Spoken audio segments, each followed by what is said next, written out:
Hi friends, ఇప్పుడు నేను చూపిస్తున్న వెజిటేబుల్ అయితే నేను ఫస్ట్ టైం చూస్తున్నాను. దీన్ని చమ్మకాయలు ఆర్ తమ్మకాయలు అంటారంట. అంటే తెలంగాణలో ఒకలాగా, ఆంధ్రాలో ఒకలాగా పిలుస్తారంట. ఇంగ్లీష్లో అయితే స్వాట్ బీన్స్ అనేసి ఉంది. దీని యాక్చువల్ నేమ్ ఏంటో తెలిస్తే కామెంట్ చేయండి. ఇది నాకు ఒక ఫ్రెండ్ ఇచ్చారు. ఇది చాలా హెల్త్కి మంచిదంట. సో నేను ఫస్ట్ టైం కుక్ చేస్తున్నాను. యూట్యూబ్లో చూసే కుక్ చేస్తున్నాను. ప్యాన్ పెట్టేసుకొని ఎండుమిర్చి, ధనియాలు, నువ్వులు వేసేసుకొని ఫ్రై చేసేసుకొని గ్రైండ్ చేసేసుకోవాలి. అదే ప్యాన్లో 2 స్పూన్స్ ఆయిల్ వేసేసుకొని పోపు దినుసులంతా వేసేసుకొని కొద్దిగా ఫ్రై అయిన తర్వాత కరివేపాకు, మనము కట్ చేసి పెట్టుకున్న స్వాట్ బీన్స్ని వేసేసుకొని ఫ్రై చేసేసుకోవాలి. ఇది నేను ముందుగా ఏమీ ఉడకబెట్టుకోలేదండి. ఇది త్వరగానే ఉడికిపోతుందంట.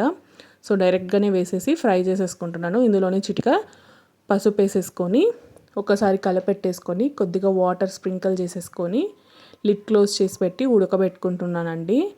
ఇది ఒక 8 to 10 minutes పడింది ఉడకడానికి. సో ఇది ఉడికిన తర్వాత సాల్ట్, మనం ముందుగా గ్రైండ్ చేసి పెట్టుకున్న ఆ పౌడర్ని వేసేసుకొని కలిపేసుకుంటున్నాను. అంతేనండి, ఈజీగానే ఉంది. నేను ఫస్ట్ టైం టేస్ట్ చేస్తున్నాను. టేస్ట్ అయితే నార్మల్ కర్రీస్ లానే ఉందండి. సో మీలో ఎంతమందికి ఈ ఒక్క వెజిటేబుల్ తెలుసో కామెంట్ చేయండి. Thank you for watching. Bye.